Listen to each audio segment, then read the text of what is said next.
Pulau Jawa, tanah dataran subur dan gunung berapi yang perkasa, telah lama menjadi tempat lahirnya peradaban.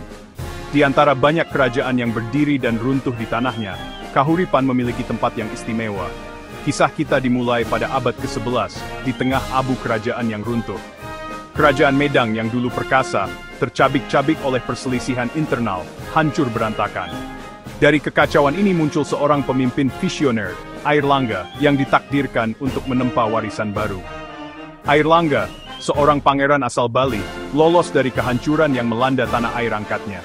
Dia menemukan perlindungan di bagian timur Jawa, di tengah sisa-sisa kerajaan Medang yang hancur. Kejatuhan Medang menciptakan kekosongan kekuasaan, menjerumuskan wilayah tersebut ke dalam ketidakpastian. Pada masa penuh gejolak inilah Airlangga, dibimbing oleh ambisi dan rasa keadilan yang mendalam, memulai kebangkitannya menuju kekuasaan. Airlangga, yang berarti dia yang menyeberangi perairan, bukanlah pangeran biasa. Dia memiliki kecerdasan yang tajam, aura yang karismatik, dan tekad yang kuat untuk memulihkan ketertiban. Mengumpulkan sisa-sisa pengikut setia Medang yang tersebar, ia memulai kampanye untuk menyatukan wilayah-wilayah yang terpecah belah. Usahanya beresonansi dengan rakyat, yang lelah akan konflik dan merindukan stabilitas. Pemerintahan Airlangga dicirikan oleh kebijaksanaan dan kebajikan.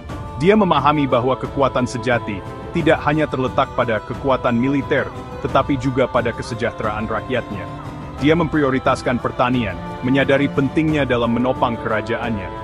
Dia juga mendorong perdagangan, memahami bahwa itu akan membawa kemakmuran dan menghubungkan kerajaannya dengan dunia yang lebih luas. Sekitar tahun 1019, setelah bertahun-tahun mengkonsolidasikan kekuasaannya, Airlangga merasa sudah waktunya untuk membangun kembali kerajaan yang runtuh.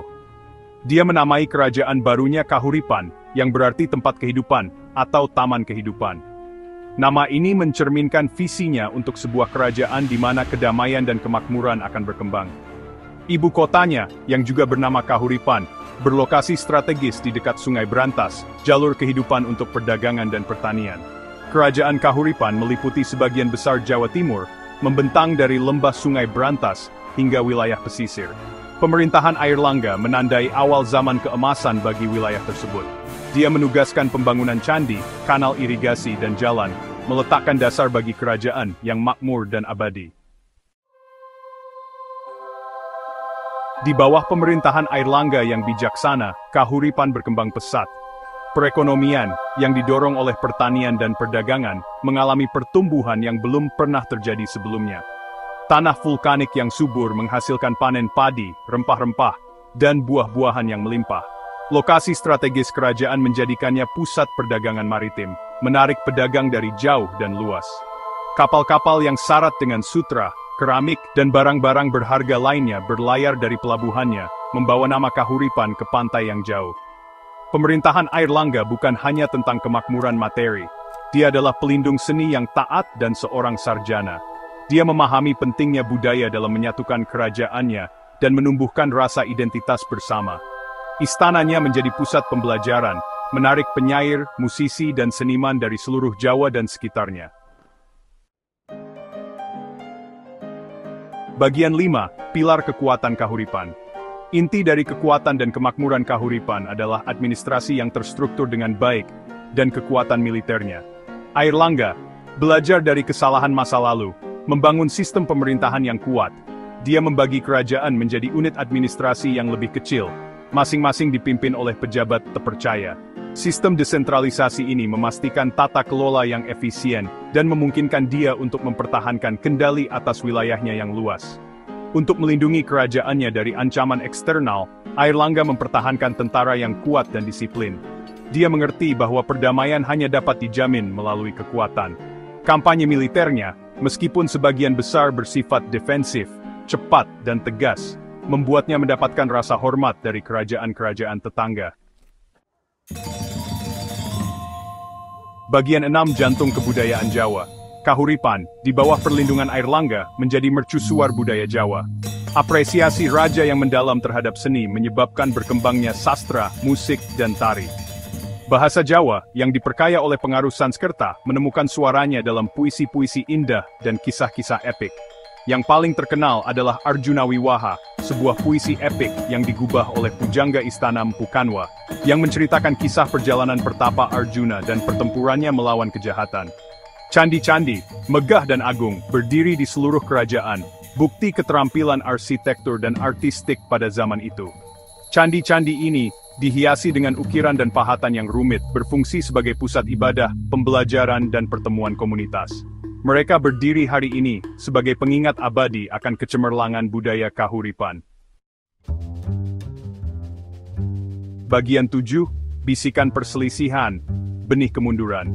Terlepas dari kejayaan luarnya, retakan mulai muncul di bangunan Kahuripan. Seiring bertambahnya usia Airlangga, pertanyaan tentang suksesi menjadi titik pertikaian. Raja, yang memiliki 2 istri, menghadapi dilema membagi kerajaannya tanpa menabur benih konflik di masa depan. Dalam keputusan yang akan memiliki konsekuensi yang luas, dia memutuskan untuk membagi kerajaannya di antara kedua putranya. Pembagian ini, meskipun dimaksudkan untuk mencegah konflik, pada akhirnya melemahkan kerajaan. 2 negara penerus, Janggala dan Kediri, meskipun awalnya hidup berdampingan secara damai, segera terlibat dalam persaingan. Benih perselisihan yang ditaburkan oleh perpecahan ini pada akhirnya akan menyebabkan kejatuhan Kahuripan. Bagian 8, kejatuhan Kahuripan. Kemunduran Kahuripan terjadi secara bertahap, tetapi tak terelakkan.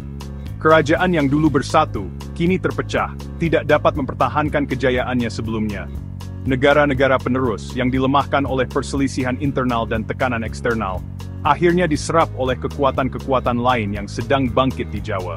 Tanggal pasti jatuhnya Kahuripan tetap menjadi bahan perdebatan di kalangan sejarawan, tetapi secara umum diterima bahwa kerajaan tersebut tidak lagi menjadi kekuatan utama pada akhir abad ke-12. Meskipun umurnya relatif pendek, Kahuripan meninggalkan jejak yang tak terhapuskan dalam perjalanan sejarah Jawa. Itu berfungsi sebagai jembatan antara kerajaan kuno dan kerajaan kuat yang akan menyusul. Bagian 9. Gema masa lalu yang gemilang. Meskipun kerajaan Kahuripan hanya ada dalam catatan sejarah, warisannya tetap hidup. Pencapaian budaya dan artistik dari pemerintahan Airlangga terus memengaruhi seni, sastra, dan arsitektur Jawa selama berabad-abad. Reruntuhan candi-candinya, yang tersebar di seluruh lanskap, berfungsi sebagai pengingat yang pedih akan kejayaannya sebelumnya. Membisikkan kisah-kisah tentang masa ketika Kahuripan berdiri sebagai mercusuar peradaban di Asia Tenggara. Kisah Kahuripan adalah pengingat bahwa kerajaan terbesar sekalipun tidak kebal terhadap pasang surut waktu. Ini adalah kisah tentang ambisi, kebijaksanaan, dan kekuatan budaya yang abadi.